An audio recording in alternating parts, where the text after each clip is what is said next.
on a little dog walk, and today is day 2 of this little 21-day wild food foraging challenge that I've set myself. And today the plan was to try and find I think mainly plants, considering it is when is it? It's coming towards the end of May, so there's more plants about than fungi, and maybe I'll do a fungi challenge a bit nearer the time of peak season. But I've just realised there's loads of plants that, some of them I vaguely know, some of them I don't know at all, and there's loads of loads of plants and trees that are available to us for food and for all sorts of other things as well. So part of doing this challenge is largely for me to force myself and encourage myself to learn about other things, other plants, and by concentrating and focusing on just finding one thing per day,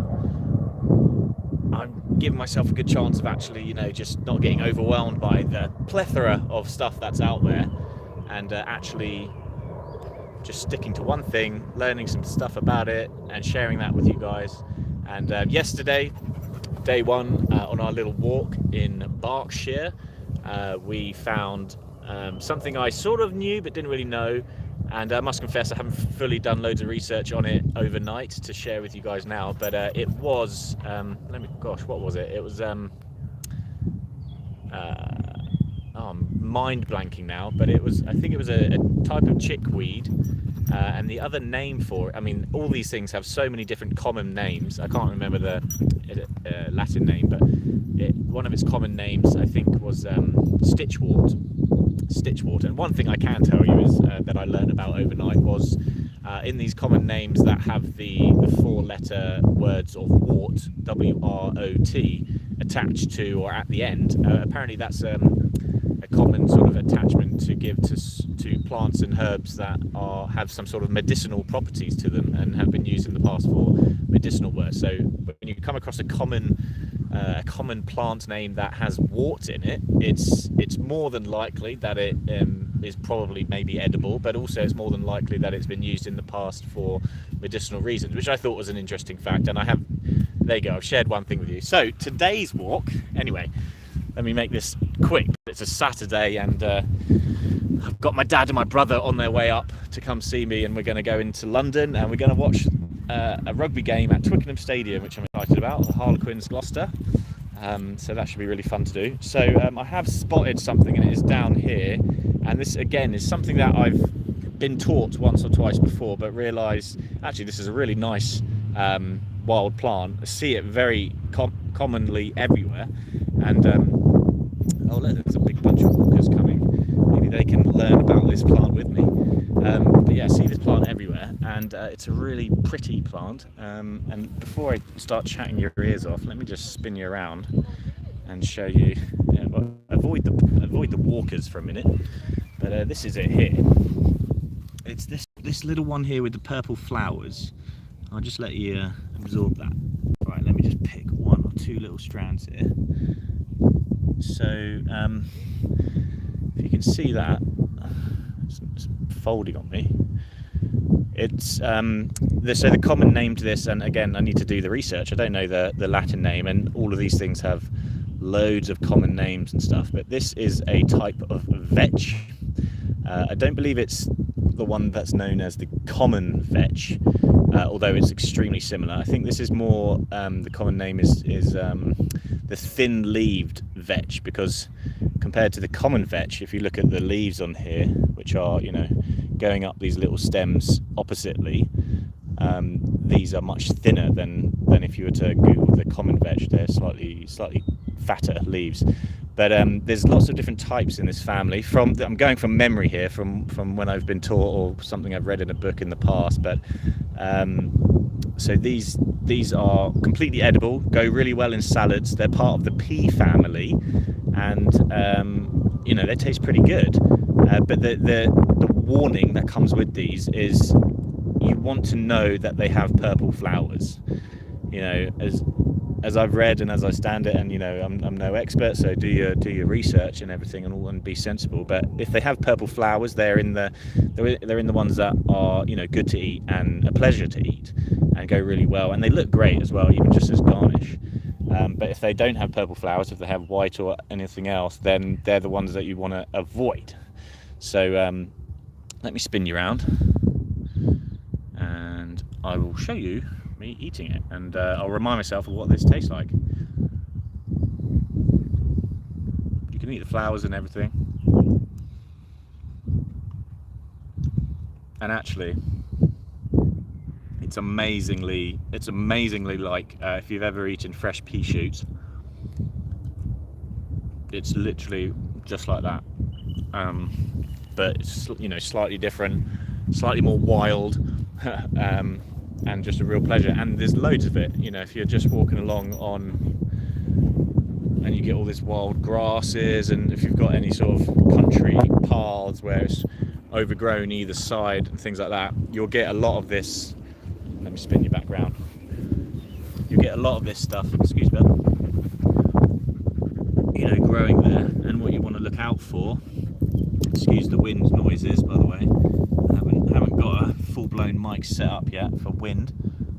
You just want to look out for these bad boys. So it's one long central stem, and then going off of, you know, alternately going off of these little small stems, which at the end of them they have sort of like a little I don't know if I put it against they have like a little wandering little prongs, which are, I believe this is like a type of vine. It has the nature of a vine in terms of where it grows, and that's what is quite typical of the tips. You see these things trying to latch onto something and then grow up it. So yeah, along this central stem you've got these little offshoots going off at opposite angles going up, but then on those offshoots you've got the thin leaves in pairs sticking out either side, and funneling into a bit of a fern shape. So, and then these little purple flowers which taste very nice and go well on a garnish. So with all that said, Buddy's been waiting very patiently, and I'm going to see if I can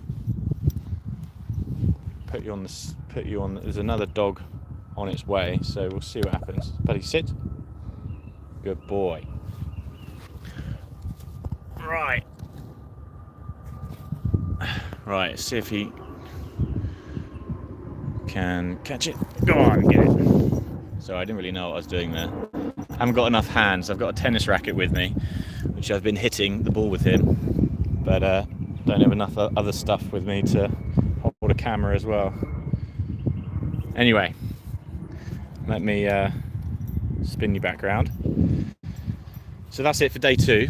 I'm going to take some more of that vetch back with me and apply it to some dinner that I'm going to make later on once I get back from this rugby game.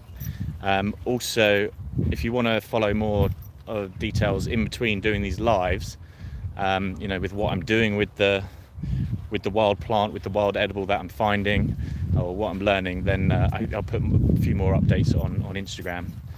Although I want to keep this simple and just do a nice YouTube live, quick, easy, no editing, no faff, and hopefully going to give me a little kickstart boost into building that online video content creation habit, which I've been too scared to do for one reason or another, because I'm, you know, stuck in a bit of fear mode and, you know, inferior mindset and imposter syndrome and all that sort of jazz that you get when you try and put some stuff out like this. And the bud's eating my hand off right now. Anyway, that's it for me, Bud, for this one, day 2. Join us tomorrow for day 3, and I've got no idea what we're going to pick tomorrow, but something that maybe I know, maybe I don't know. Certainly I won't know very much about it, because that's the whole point, to try and learn as we go. But there's just so much to choose from. There's abundance out there of wild foods, wild plants, and, you know, most of these things just get thought of as weeds. And I mean, look at this. Let me spin you around. Like, this is just like, you know, at a quick glance, this just looks like grass. It's a little bit overgrown, but oh gosh, I'm gonna fluff up my my memory here, but I'm pretty sure this is clover. and which you can get different types of clover, and the flowers are used as, you know, things to eat, things to garnish, medicinals. Obviously got your classic little daisy, and I looked at this plant earlier as well. I've got absolutely zero idea what the hell this is, and I don't think I've seen it much before, at least I've not paid attention to it, but I'd be really curious to know what that is. And again, one of the ways that I'm just getting a quick rough idea of what these plants are is, yes, I can refer to books and stuff, but when I'm out and about and I've only got my phone, I've got this little app which 9 times out of 10 is a very good indicator of what a plant is, and all you have to do is take a picture, and then it uses, you know, the artificial intelligence or whatever it does, and spits out the name of the plant and some extra information with it, which is pretty cool. So and that app, by the way, if you are interested, is called Picture This. I think there's a free version, but there's also a pay. I think I'm upgraded to the paid because you get unlimited stuff. But anywho, I blabber on. Hope you guys are all having a good day, and I'll see you tomorrow. Bye.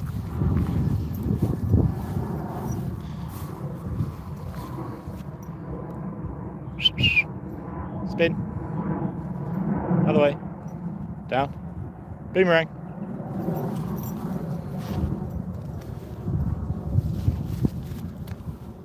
Yeah, good boy. Good. Oh, good boy. Vetch. Good. And that's all she wrote.